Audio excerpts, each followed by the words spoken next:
Morning, guys. Welcome to the current affairs discussion, right, where I'll be discussing all of the important topics that are necessary for UPSC.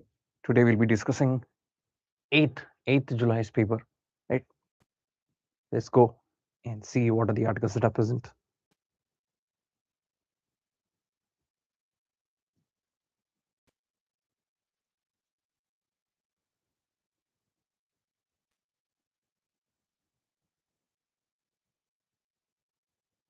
First editorial that we're going to talk about is India's economic prospects after the station crisis. Obviously, as the editorial's heading goes by, it's talking about how after the West Asian crisis that has happened, right, all the conflicts that have happened in West Asia, what are the futures or the economic aspects on how India's future will be is what this article is talking about. Okay, and in saying that while all the crisis has reduced, and after the crisis has reduced, what happened? Firstly, India is actually an import dependent country. During the West Asian crisis, obviously, we have seen that there is much amount of turmoil in the energy industry because majority of the imports are based on oil. 90% of India's imports are oil. Basically, before from 1998 to 1999, right, in that era, the imports were nearly 54%. Right, the energy imports were nearly 54%. But later, now, if you consider 2025, 2026, in this era, the imports have increased to 90%. It clearly shows that India is heavily dependent on imports mainly based on energy security. So when West Asian crisis has happened, India had suffered a lot because India had to talk to other countries. It said that please give us energy or give us crude oil because we are not that what do you call independent on all of the energy security. So it had to diversify. It had to maintain its petroleum reserves. But there are some things that India had done, which is nothing but having a great refining capacity. Right, during that crisis, India had what you call imported oil from America, Russia, then Atlantic Basin. From many areas, India has imported oil. As India had imported oil from many areas, the density or the viscosity or the amount of sulfur content in all of these oils is varying. As it was varying, obviously India need to had that capability. If and only if India had that capability, then it would be able to refine that crude oil and use that crude oil properly. Luckily, India had that amount of what you call expertise and also the technology to convert that particular crude oil with varied viscosity, density, and sulfur content into proper petroleum products. So it did not have a major issue. But however, India did suffer. India did suffer. So that is why, with reduced West Asian conflict, the first thing we can look for is reduced import bill. Previously, when the West Asian conflict was happening, the oil prices were very high. As India imports 90% of its energy needs, the import bill was very high. Now that the West Asian crisis has stopped, the obviously the import will also will be reduced. That is the first thing. Second thing is the economic prospects. The projection says that the GDP is set to reduce. While the GDP is set to reduce, it is not mainly because of the West Asian conflict, rather it is due to the El Nino and reduced agriculture production. And this reduced agriculture production is mainly due to fertilizer shortage. Right, and these are the two things that mainly come. After that, you have inflation. Right, there is inflation and there is high amount of what you call nominal GDP growth. The nominal GDP growth is nearly expected to 12.4%, meaning that more taxes can be collected.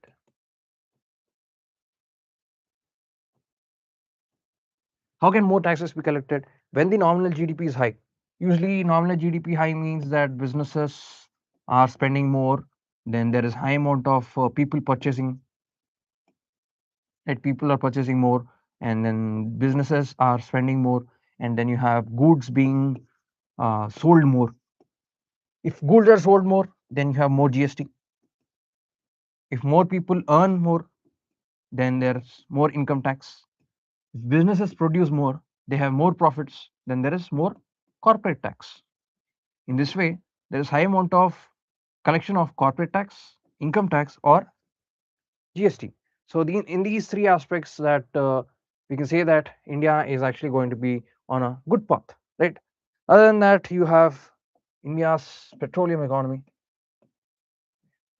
India's petroleum economy. As I was saying, India imports nearly 90%, right? From 1998 to 1999, the imports were nearly 54%. But from 2025 2026, the imports nearly went to 90%, which ensures that India is very import dependent. So it has to do something, right? It has to, as the domestic production has declined and the petroleum consumption also has sharply increased, it is very harmful for us. So what India has to do, India obviously has to do some things. One is that it has to diversify its imports. Diversify its imports is the first thing that India has to do, because obviously West Asian crisis clearly showed us the gap that we are clearly dependent on that one state of Hormuz. We should not be dependent clearly on the state of Hormuz. You have to be diverse. As we are only when we are diverse, then there is high chance of stability, right? So that is the first thing. Second thing is maintaining strategic reserves.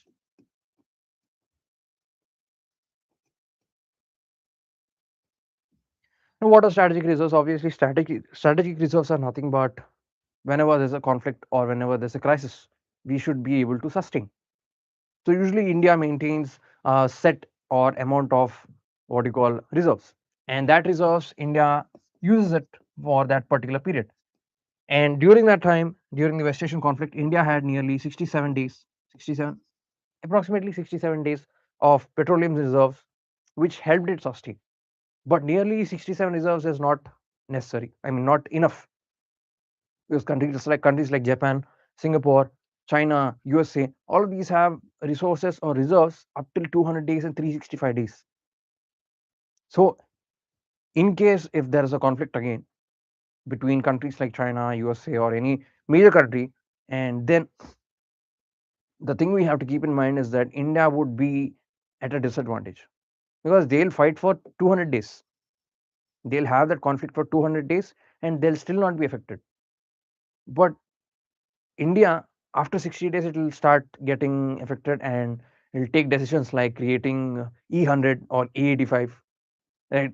So these are the things that actually affect India, right? Because our vehicles are not capable of maintaining E20, E100 or E85.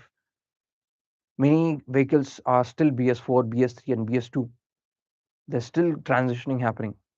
So changing overnight to E85 or E100 and E20, all of these might affect an individual's vehicles or their capacity or their mileage.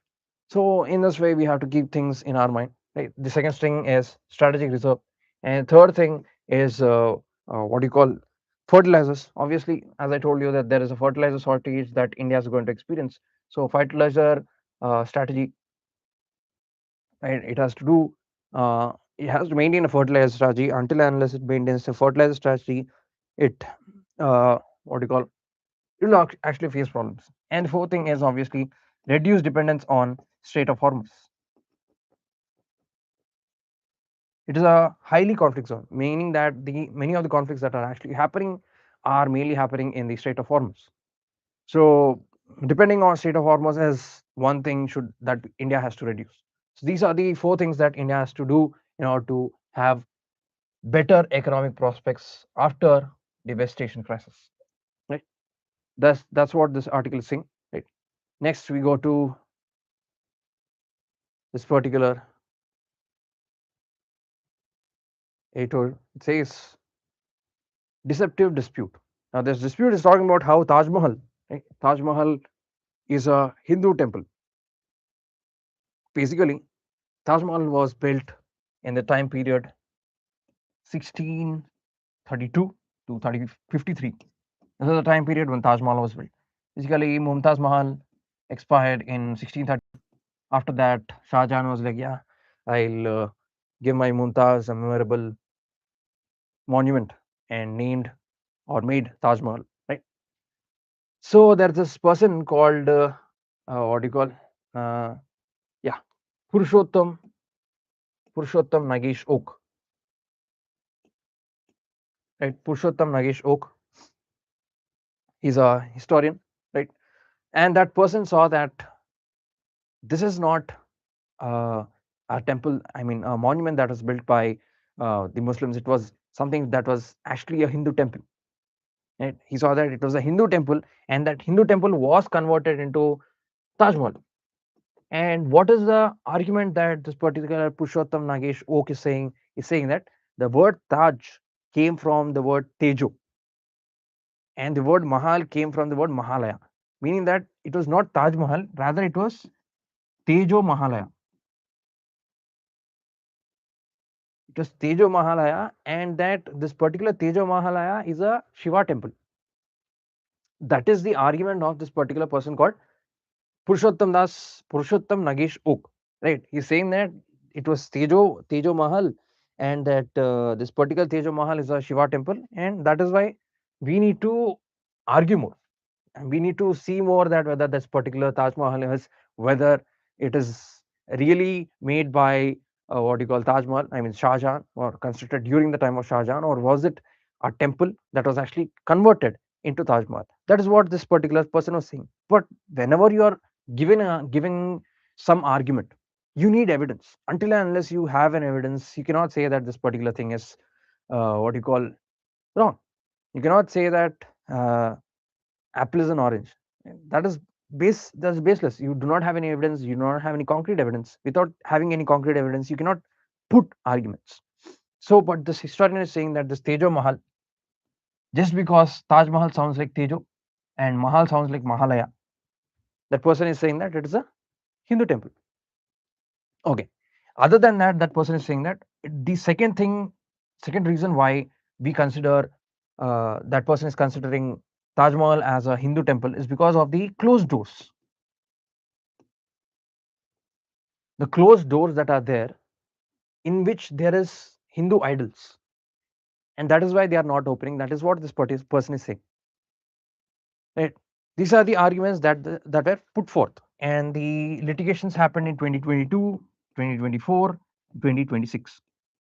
These were the times where the litigations happened, where bills were put forth, saying that Taj Mahal is not built by Shah Jahan, rather it is a Hindu temple, which is called Tejo Mahalaya, which is a Shiva temple. Now, what are the counter arguments? The counter arguments are, let's say this person is saying that Taj Mahal is what do you call a Hindu temple. But what are the evidences? Let us look at the evidences that are there. Firstly, this person claiming his name is Purushottam Nagesh Oak, PNO, and there is historians and travelogues and Mughal documents, right? All of these are there. These are the evidences that show that Shah Jahan has built it, and that travelogues show that during that time Shah Jahan had built it and put many workers, right? And that all of the historians also talk about it, and the Archaeological Survey of India also talks about it. All of these things have happened. Now, according to Purushottam Nageshok, it only says that it is the name, and only speculation that closed doors have Hindu idols. You clearly see the evidence here is clearly strong, and the evidence here is very weak. Now, this editor is saying, as you go on, right, the main role of courts is to what? Is to deal with legal issues, not with speculations or pseudo history.